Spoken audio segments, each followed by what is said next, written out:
Hello everyone, in this video we are going to discuss chapter 4 what books and burials tell us। ठीक है, तो हम देखते हैं कि जो बरियल्स होते हैं यानी जहाँ पे दफनाया जाता था लोगों को, वो हमें क्या बताते हैं, उनसे हमें क्या जानकारी मिलती है हिस्ट्री के बारे में, एंड जो बुक्स हैं ओल्ड बुक्स उनसे हमें क्या जानकारी मिलती है। So let's start. She is Mary. Once she went into library. There she saw thick and heavy books in a shelf. She was wondered to see those books. Then her teacher told her that these are books of different religions. So she wants to know about the books. So let's see. One of the oldest book in the world. ठीक है, world में oldest books जो हैं उनमें से एक कौन है, हमारी Vedas. Okay, you may have heard about the Vedas. There are 4 of them: the Rigveda, Samaveda, Yajurveda and Atharvaveda. जिनमें से सबसे पुराना हमारा ऋग्वेद है। Okay, and Rigveda was composed, it is believed that it was composed around 3500 years ago. The Rigveda includes more than 1000 hymns called sukta और well said. ठीक है, सूक्त हिंदी में बोलते हैं, यानी जो अच्छी बातें कही जाती है, well said. The hymns are in praise of various gods and goddesses. 3 gods are especially important: Agni, the god of fire; Indra, the warrior god; and Som, a plant from which a special drink was prepared. ठीक है, तो आपसे ये भी question पूछा जा सकता है, ऋग्वेद में कौन से इंपॉर्टेंट गॉड्स हैं जिनके बारे में मेंशन किया गया है, जिनके बारे में प्रेयर की गई है, तो कौन कौन हो जाएंगे? अग्नि, इंद्र एंड सोम। अग्नि की कौन है? God of fire. Indra a warrior god, and Soma a plant from which a special drink was prepared. These hymns were composed by sages, many rishis. Priests taught students to recite and memorize each syllable, word and sentences bit by bit. You must know that at that time people didn't know how to write. तो edges bye edges, युगों युगों तक जो है, कई सैकड़ों सालों तक जो है, हजारों सालों तक इसको जो है ओरल, जबानी उनको रटाया जाता था, वर्ड बाय वर्ड। ठीक है, तो कितना मुश्किल रहता होगा, और उन लोगों की मेमोरी कितनी तेज रहती रही होगी कि वो पूरे के पूरे जो वेद थे वो याद हो जाते थे, और जीवन पर्यंत गुरु अपने शिष्यों को ऐसे ही जबानी उसको याद कराया करता था। So it was very inspiring. Okay, so most of the hymns were composed, taught and learned by men. A few were composed by women. ठीक है, ज़्यादातर उस टाइम पे मैन ही टीचर्स हुआ करते थे, लेकिन कहीं कहीं वुमेन भी हैं। The Rigveda is in old और वैदिक संस्कृत। ऋग्वेद किस में है? वैदिक संस्कृत में। ये भी पूछा जा सकता है, और वो वैदिक संस्कृत जो हम आज संस्कृत पढ़ते हैं अपने क्लासेज में, उससे अलग होती थी। ठीक है, Sanskrit and other language. Let's know something about languages. So Sanskrit is part of a family of languages known as Indo European. Sanskrit किस फैमिली की है? Indo European languages. Some Indian languages such as Assamese, Gujarati, Hindi, Kashmiri and Sindhi. ठीक है, ये जो लैंग्वेजेस हैं ये India में बोली जाती हैं। Asian languages such as Persian and many European languages such as English, French, German, Greek, Italian and Spanish belong to this family. You must remember, हमारी हिंदी जो है वो इंडो यूरोपियन फैमिली से बिलोंग करती है। और इसके बाद Assami, Gujarati, Kashmiri, Sindhi, Asian languages such as Persian, जैसे जो यहाँ गल्फ कंट्रीज में, ये सारी जो है हमारी इंडो यूरोपियन लैंग्वेज फैमिली से बिलोंग करती है। ये चीज़ आपको लर्न होना चाहिए। English, French, German, Greek, Italian, ये उसी फैमिली की है जिस फैमिली की हमारी हिंदी है। ठीक है, they are called as family because they originally had words in common. इनमें बहुत सी चीज़ें कॉमन होती हैं। टेक अ वर्ड मात्र। मात्र संस्कृत में माता को मात्र बोलते हैं, हिंदी में माँ बोलते हैं, एंड इंग्लिश में मदर बोलते हैं। So these words are common. Do you notice any similarities? In words में क्या सिमिलर है? इनका जो प्रोनाउंसिएशन है वो माँ से ही स्टार्ट होता है, एम से। ठीक है, Other languages used in subcontinent belong to different families. For instance, those used in the northeast belong to the Tibeto-Burman family. Tibeto-Burman north east क्या है आपका, ये असम, मणिपुर, मेघालय, अरुणाचल प्रदेश, नागालैंड और मणिपुर, ये सारे जो हैं आपके नॉर्थ ईस्ट के स्टेट्स हैं। और इसके ऊपर ही आपका तिब्बत पड़ता है और उसके साइड में आपका क्या पड़ता है, म्यांमार पड़ता है, जिसको बर्मा पहले बोलते थे। तो इस एरिया में, इस क्षेत्र में जो लैंग्वेजेस बोली जाती हैं वो टिबेटो बर्मन फैमिली की लैंग्वेजेस होती हैं, ठीक है। एंड तमिल, तेलुगु, कन्नड़ा एंड मलयालम, ये जो जिनको हम तमिल लैंग्वेजेस भी बोलते हैं या इनको हम द्रविडियन लैंग्वेज भी बोलते हैं, ये द्रविडियन फैमिली से बिलोंग करते हैं। साउथ इंडिया में ये 4 लैंग्वेजेस बोली जाती हैं mostly. The languages spoken in Jharkhand and parts of central India belongs to the Austro Asiatic. Austro मतलब ऑस्ट्रेलिया और एशिया से मिली जुली, ठीक है। तो ये लैंग्वेजेस तो आपने जाना कि ज़्यादातर लैंग्वेजेस जो आज वर्ल्ड में यूज़ होती हैं वो क्या होती हैं, इंडो यूरोपियन लैंग्वेजेस हैं, ओके। उसके बाद नॉर्थ ईस्ट में जो कुछ यूज़ होती हैं वो टिबेटो बर्मन फैमिली की हैं। झारखंड सेंट्रल में जो यूज़ होती हैं वो ऑस्ट्रो एशियाटिक हैं। और जो साउथ इंडिया में यूज़ होती हैं वो क्या कहते हैं, द्रविडियन फैमिली, ओके। सो ये चीज़ आपको लर्न होनी चाहिए। The books we use are written and printed. The Rig Veda was recited and heard rather than read. It was written down several centuries after it was first composed and printed less than 200 years. पहले इसको कहीं पे किसी stone पे या जो है पेड़ की छाल पे कहीं पे लिख दिया गया रहा होगा। और प्रिंटेड तो ये 200 साल से भी कम हुआ इसको प्रिंट हुए, ठीक है। लगभग 19th सेंचुरीज में या in the end of 18th century and beginning of 19th century में ही ये प्रिंटेड फॉर्म में आई।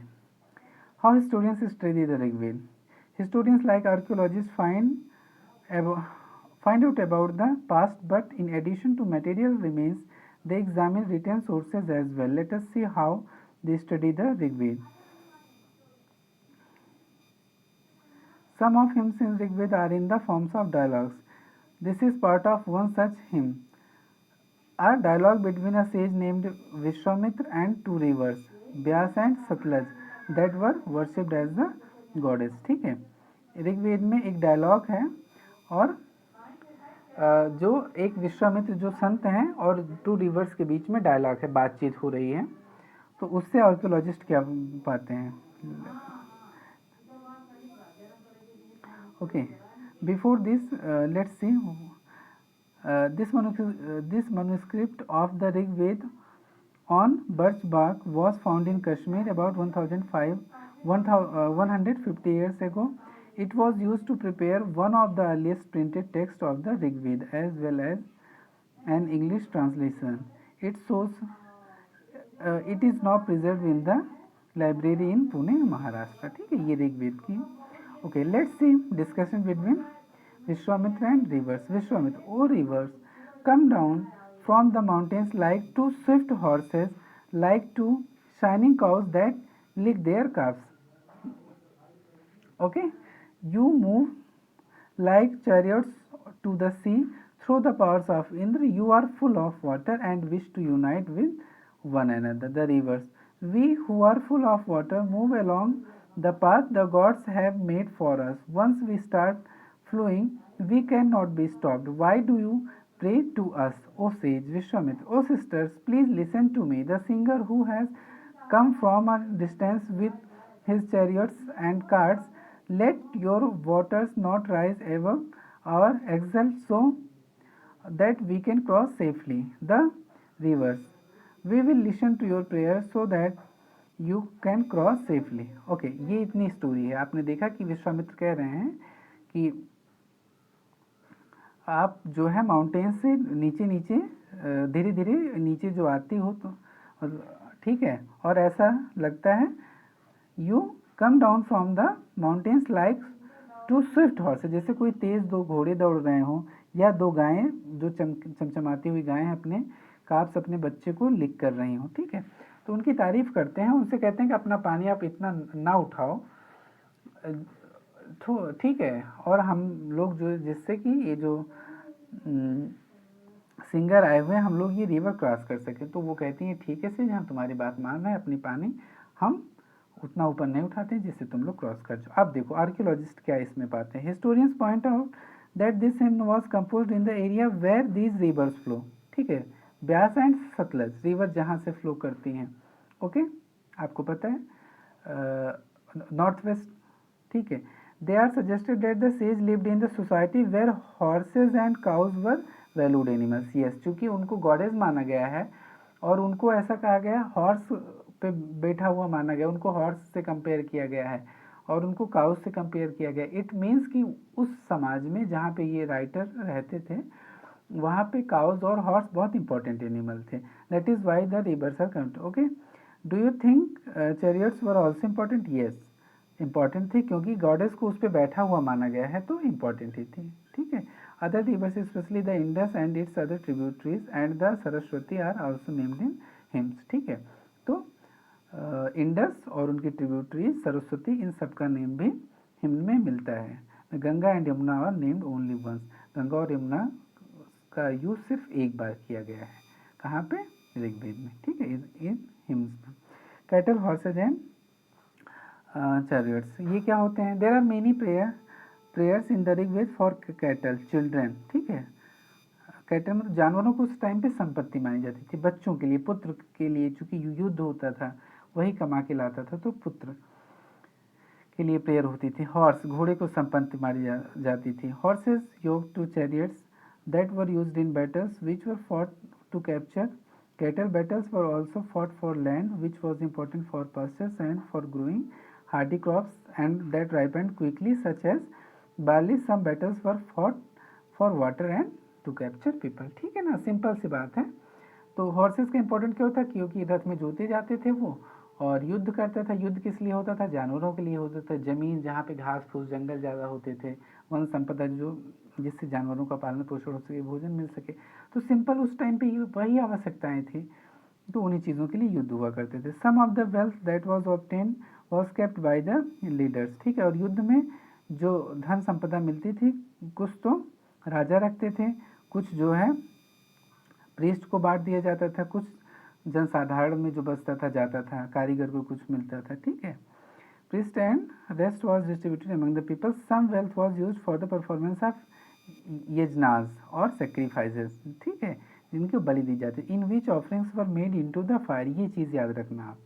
ठीक है, these were meant for gods and goddesses. ऐसा माना जाता था कि ये बलि देने से ईश्वर और देवी खुश होते हैं। Offerings could include ghee, grains and in some cases animals. घी, अनाज के दाने और कभी कभी जानवरों की बलि दी जाती थी। Most men took part in these verse.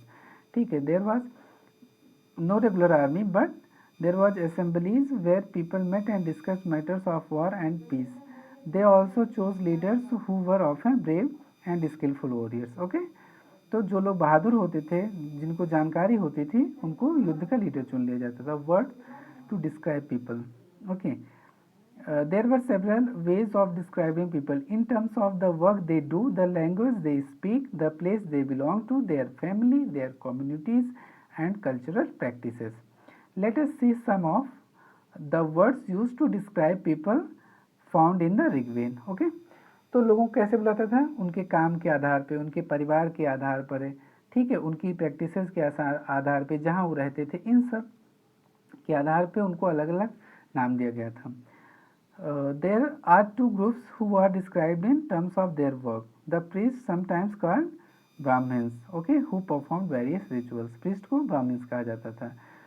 And the who performed various rituals and the Rajas. ठीक है. The Rajas were not like the ones you will be learning about later. They did not have capital cities, palaces or armies, nor did they collect taxes. राजा कहा जाता था, तो राजा ऐसे नहीं होते थे जैसा हम लोग समझते हैं अभी, ये जैसा आगे चैप्टर में बताया गया, बड़े बड़े पैलेसेज होंगे, उनके पास संपत्ति होगी, टैक्स लेता होगा, ऐसे राजा नहीं होते थे। Okay, generally sons did not automatically succeed fathers as rajas. ठीक है, तो जनरली ऐसा नहीं होता था, जैसे बाद में ऐसा नियम बन गया कि राजा का बेटा राजा ही होगा, ऋग्वेद के टाइम पे ऐसा नहीं होता था, ऋग्वेद में ऐसा नहीं मेंशन होता। राजा क्या होता था, जैसे एक कुनबा होता था, ठीक है, एक सोसाइटी होती थी, उसमें जो सबसे जानकार स्किलफुल होता था वो उसका अगुआ नेता बन जाया करता था, ठीक है, उनको राजा कहा जाता था, ठीक है। और ये ऐसा नहीं था कि राजा का बेटा ही राजा होगा, वो टैक्स नहीं लेते थे, ठीक है, बड़े बड़े पैलेसेस नहीं होते, लोगों के बीच में ही रहते थे, एक मुखिया की तरीके से काम करते थे, ठीक है, उनके पास ताकत होती थी। तो और फिर बाद में कोई व्यक्ति, कोई युवा जो इसमें गुण पाए जाते थे वो राजा हो जाता था। Two words were used to describe the people or community as a whole. One was the word जन, which we still use in Hindi and other languages, ठीक है, people को जन कहा जाता था। The other was विश, ठीक है, people को विश भी कहा जाता था। The word Vysya come from wish, और जो बाद में वैश्य वर्ड निकला वो विश से ही निकला हुआ है। You will learn more about this in chapter 5. Several wish or jan are mentioned by name, so we find reference to the Purujan or wish, the Bharat जन और विश, द यदुजन और विश, ठीक है। तो पूर्व के लोग, भारत के लोग, यदु के लोग, ठीक है। तो आप याद रखना कि लोगों को क्या कहा जाता था, जन और wish. Sometimes the people who compose the hymns describe themselves as Arya's, ठीक है, called their opponents दासास या दास्यूस। तो जो लोग ये हिम्स लिखते थे या जो इसको कंपोज करते थे वो खुद को आर्य कहते थे, और जो उनके अपोनेंट थे उनको वो दास कहते थे या दास्यूस कहते थे। These were people who did not perform sacrifices, ठीक है, ये कौन से लोग थे, दासा, जो सेक्रीफाइस नहीं करते, and probably spoke different languages, ये अलग भाषा भी बोलते थे। Later the term dasa, the feminine dasi, मतलब पुरुष जो होगा वो दास और जो स्त्री होगी वो दासी, केम टू मीन स्लेव, बाद में इन्हीं को गुलाम कह दिया गया। और स्लेव कौन से लोग होते थे, जो अपने जो उसका ओनर होता था, मालिक होता था, उसके लिए एज ए प्रॉपर्टी का काम करते थे, जिस तरीके से चाहे उस तरीके से उनका इस्तेमाल करते थे। इवन उनको मार देने पर भी कोई अपराध नहीं था। While the Rigveda was being composed in the north west of the subcontinent, there were other development elsewhere, let us look at some of this, ठीक है। नॉर्थ वेस्ट का जो सेक्शन था वहाँ पे जो है ऋग्वेद लिखा जा रहा था, तो और भी जगहों पे कुछ चीज़ें हो रही थी। Let's see, look at the illustration on the next page. ये देखो नेक्स्ट पेज पे ये जो दिखाई दे रहा है आपका, okay.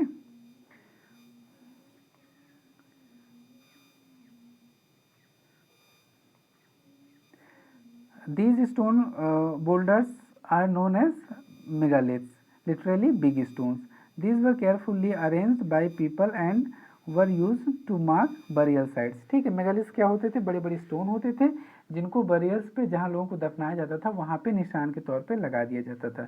The practice of creating megaliths began about 3000 years ago. You must remember the fact that before 3000 years ago establishing of megaliths started, okay, and was prevalent throughout the Deccan, south India, south India में ये ज़्यादा प्रचलित था, and in some parts of north east and Kashmir, north east और कश्मीर के कुछ parts में भी इसका उपयोग किया जाता था। Some important megaliths sites are shown on map two, while some megaliths can be seen on surface, other megaliths burials are often underground, ठीक है।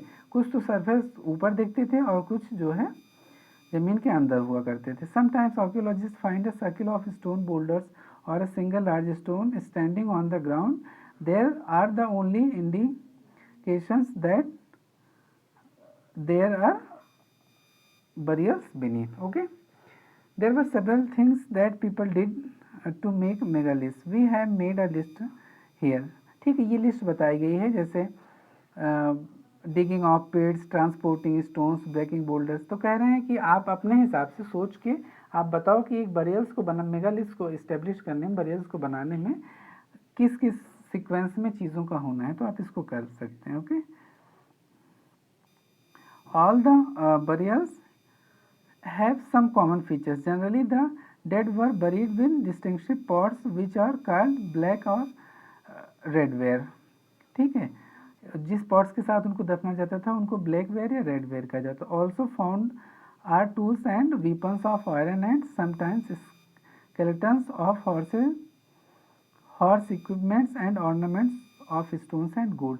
तो उनके देखो हर बरियल्स में कुछ चीज़ें कॉमन थी, जैसे कि उनके साथ दफनाए जाने वाला सामान जो है, कुछ पॉट्स होते थे उनको ब्लैक वेयर या रेड वेयर कहा जाता था। इसके अलावा जो है उनके साथ ऑर्नामेंट्स दफनाए जाते थे, हॉर्स और हॉर्सेस के जो सामान होते थे उनको दफनाए जाते थे, ठीक है। गोल्ड का भी सामान उसमें मिला। इस तरीके से चीज़ें उनके साथ बरियल्स में दफनाई जाती थी। Was iron use in the Harappan cities? Harappan cities में आयरन यूज हुआ था? Try to find the answer. Iron equipment was from megalithic burials, ठीक है। Iron equipments found from megalithic burials. Left top horse equipments, ये हॉर्स का। Left below axes a dagger, ठीक है, एक छुरा। तो ये मिला है तो यानी यूज होता था। Finding out about social differences. Archaeologist think that objects found with the skeleton probably belong to the dead person. अच्छा, कैसे ये पता चलता था कि जो आदमी दफनाया गया? सोशल डिफरेंसेस, मैंने उनका रहन सहन अलग था, कैसे था, इसका कैसे पता चलता था? तो कुछ बरियल्स में तो इम्पोर्टेंट सामान मिले, ढेर सारे ऑर्नामेंट्स मिले, उनके साथ जानवर उनके दफना दिए गए, ठीक है। उनके साथ खाने पीने की ढेर सारी चीज़ें, कुछ लोगों के पास थोड़ी ही चीज़ें दफनाई गई। तो जिनके साथ हॉर्सेज, सर्वेंट्स, ठीक है, खाने पीने की थोड़ी चीज़ें, ऑर्नामेंट्स, तो ये सब जिनके पास बहुत कम मिलते थे, 2-4 सामान मिलते थे, यानी वो गरीब थे, साधारण लोग थे। जिनके साथ बहुत सी चीज़ें मिलती थी, ठीक है, नंबर ऑफ स्केल्टन्स मिल जाते थे, नंबर ऑफ ऑर्नामेंट्स होते थे, ठीक है, पॉट्स होते थे। तो जहाँ पे ज़्यादा मिलते थे यानी वो कोई इम्पोर्टेंट आदमी है, वो राजा हो सकता है या कोई बड़ा व्यापारी हो सकता है, ठीक है। तो ये सब चीज़ें भी हमें पता चल जाती हैं बरियल से। जो गरीब होगा उसके पास जो है चीज़ें कम होंगी। Okay, were some burials spots meant for certain family? Yes, कुछ बरियल्स ऐसे मिले हैं जहाँ पे एक के बाद एक लोगों को दफनाया जाता था। तो यानी आर्कियोलॉजिस्ट ने सोचा कि हो सकता है कि एक बरियल्स बड़ा सा बना दिया गया हो और जो है उसमें एक ही परिवार के लोगों को जब वो ख़त्म होते हों तो दफना दिया जाता हो, ठीक है। तो the bodies of those who died later were brought into the grave through the port holes. और उस बरियल्स में एक होल बना दिया जाता था जिसको पोर्ट होल्स कहते थे। उसी होल से जाके उस बरियल्स में बॉडी को रख दिया जाता था, ठीक है। ऐसा भी हुआ है। स्पेशल बरियल्स ऑन इनाम गांव। इनाम गांव में एक बरियल्स मिला, उसके बारे में हम कुछ जानते हैं। फाइंड इनाम गांव ऑन मैप 2 पेज नंबर 13, ठीक है। You can see this. It is a site on the river Gond, a tributary of Bhima. Bhima river की एक ट्रिब्यूटरी है गोंड, वहाँ पे ये साइट पर आ गई। It was occupied between 3600 and 2700 years ago. Here adults were generally buried in the ground, laid out straight with the head towards the north. North की तरफ इनका हेड होता था। Sometimes burials were within the houses. कभी कभी burials कुछ ऐसे मिले हैं जो हाउसेस के अंदर ही थे। Vessels that probably contained food and water were placed with the dead. और बर्तनों में खाना पीना रख करके उनके साथ दफना दिया जाता। One man was found buried in a large 4-legged clay jar in the courtyard of a 5-roomed house, one of the largest house at that site. ठीक, एक बॉडी ऐसी पाई गई है जो कि एक ऐसे पॉट में दफनाई गई थी। एक ऐसा जार था, अदर्न जार था, उसमें 4 लेग्स थे और एक ऐसे प्लेस पे दफनाया गया, एक ऐसे हाउस में दफनाया गया जहाँ पे 5 रूम्स थे। तो इससे क्या पता चलता है कि वो आदमी बहुत इम्पोर्टेंट था, कोई बड़ा आदमी था, कोई राजा रहा होगा। और उस जिस हाउस में दफनाया गया था वहाँ पे ग्रेनरी भी पाई गई। The body was place in the cross legged position. और बॉडी क्रॉस लेग्ड पोजिशन में थी, जैसे हम लोग पलस्ती लगा के बैठते हैं, ठीक है। Do you think this was the body of a chief? Give reasons for your answer. Yes, ये बॉडी ऑफ चीफ थी, क्योंकि ये उतने बड़े घर में जबकि लोगों को रहने के लिए उतनी अच्छी व्यवस्था नहीं थी, उतने बड़े घर में अकेले उसको दफनाया गया था और एक स्पेशल जार बनाया गया था। तो डाउटलेसली वो एक इम्पॉर्टेंट पर्सन की बॉडी थी। What skeleton studies tell us, ठीक है। स्केलेटल की स्टडी से हमें क्या पता चलता है? तो जनरली हम ये जानना चाहते हैं कि ये कौन था, मेल या फीमेल, औरत या पुरुष था, ठीक है। तो गर्ल्स और बॉयज जो छोटे छोटे होते हैं उनकी साइज से पता चल जाता है कि ये बच्चे थे। तो बच्चे में वो लड़की था या लड़का, ये जानना तो मुश्किल होता है, लेकिन जो एडल्ट की बॉडी होती है उनको जो है कई तरीके से पहचाना जाता था। पहले तो आर्कियोलॉजिस्ट ऐसा करते थे कि अगर उनके पास ऑर्नामेंट्स पाए जाते थे, चूड़ी, ठीक है, और इस तरीके की चीज़ें पाई जाती थी, ज़्यादा ऑर्नामेंट्स पाए जाते, तो ऐसा माना जाता था कि ये वुमेन की बॉडी है, क्योंकि वुमेन ही जो है ज़्यादा मेकअप करती थी, ये ऑर्नामेंट्स वगैरह पहनती थी, तो ये माना जाता। लेकिन ऐसा नहीं था, बहुत सी जगहों पे मेन भी ऑर्नामेंट्स का यूज़ करते थे, तो वहाँ पे दिक्कत होने लगी। लेकिन जैसे जैसे साइंस डेवलप हुई तो ये मान लिया गया कि जो उनकी हिप बोन्स होती हैं तो फीमेल में वो ज़्यादा वाइड होती हैं, बड़ी होती हैं, जिससे कि चूँकि फीमेल्स जो है बेबी को जन्म देते हैं ना, तो उनके लिए जो है उनकी बोन्स बड़ी होती है, जिससे कि वो बच्चा रह सके उसमें। और अगर हिप बोन्स वाइड है तो वो फीमेल है, हिप बोन्स अगर कम वाइड है तो वो जो है मेल है, आदमी है। इस तरीके से पता चलता था, ठीक है। About 2000 years ago there was a famous physician named Charak. एक फिजिशियन थे जिसको आज हम डॉक्टर कह सकते हैं, चरक थे, 2000 years ago, who wrote a book on medicine known as the Charak Samhita. Charak Samhita ये बुक लिखी थी, very important question. Charak Samhita किसने लिखा? तो चरक ने लिखा था। There he states that the human body has 360 bones. वहाँ उन्होंने कहा था ह्यूमन बॉडी 360 बोन्स होते हैं। This is a much larger number than the 200 bones that are recognised in modern anatomy. तो मॉडर्न एनाटॉमी में 200 बोन्स होती हैं और उन्होंने 360 बता दिया था, जो कि बहुत ज़्यादा था। तो ऐसा क्यों उन्होंने बताया? Charak arrive at this figure by counting the teeth, joints and cartilage. उस टाइम उन्होंने दांत को, जॉइंट्स को और कार्टिलेज को भी काउंट कर लिया, इसलिए उनकी संख्या इतनी ज़्यादा हो गई। How do you think he found out about the human body in such great detail?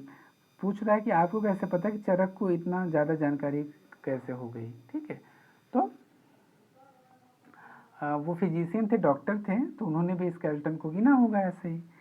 Okay, occupation at Inamgaon. Occupation क्या क्या था? Archaeologist have found seeds of wheat, barley, rice, pulses, millets, peas, sesame, ठीक है। इसका मतलब वहाँ पे खेती भी थोड़ा बहुत करते थे लोग। Bones of the number of animals many bearing cut marks that show many may have been used as food, ठीक है। वो एनिमल्स की बोन मिली और वो कटी हुई थी, तो जिस तरीके से आज मीट काट के खाते हैं लोग, तो ऐसा माना गया कि उनका यूज़ भी फूड की तरीके से किया गया था। और वो बोन्स किनकी थी?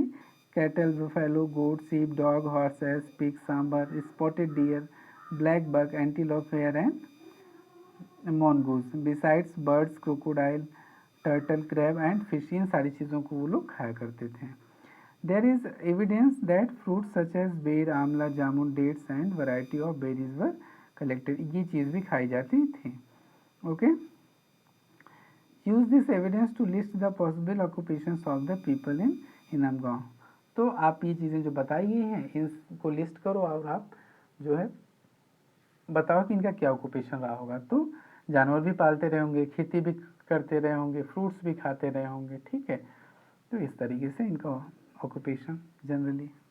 Find China in your Atlas. अपने एटलस में चाइना देखो आप। So this is your China. ये देखो, ये आपका इंडिया है, यहाँ पे चाइना है, एशिया है, ये अफ्रीका है, ये साउथ अमेरिका, ये नॉर्थ अमेरिका, ये यूरोप, ये ऑस्ट्रेलिया, ठीक है। तो ये आपका चाइना रेड कलर का दिख रहा है। Around 3500 years ago we find some of the first evidence of writing in China. China में हमको राइटिंग के कुछ एविडेंस मिले लगभग 3500 years ago, ठीक है। तो ये देखो इस तरीके से। तो क्या होता था उस टाइम पे? बोन्स पे लिखा जाता था, जो किंग होते थे वो बोन्स पे लिखवाया करते थे और ठीक है इंस्क्राइब करवाया करते थे। फिर उन बोन्स को आग में डाल दिया जाता था, फिर वो आग में गर्म होने से उनमें क्रैक्स आ जाते थे, फट जाते थे। तो जो वहाँ के यू कैन से प्रीस्ट होते थे या जो ज्ञानी होते थे, वो उसको पढ़ के क्या करते थे? भविष्य बताते थे। They use to predict future of the king. तो किंग क्या पूछा करता था, हम युद्ध में जीतेंगे कि नहीं, ठीक है, बारिश होगी कि नहीं, फसल कैसी होगी, उनको बेटा होगा कि नहीं, ठीक है। इस तरीके से तमाम चीज़ें वो पूछा करते थे और वो बोन्स पे लिखवा करके उसको प्रिडिक्ट किया करते थे वहाँ के लोग। ओके, सो जैसा कि आपको पता है कि इस तरीके से बहुत सी भविष्यवाणी उनकी गलत भी हो जाया करती है। So that's all for today, thank you.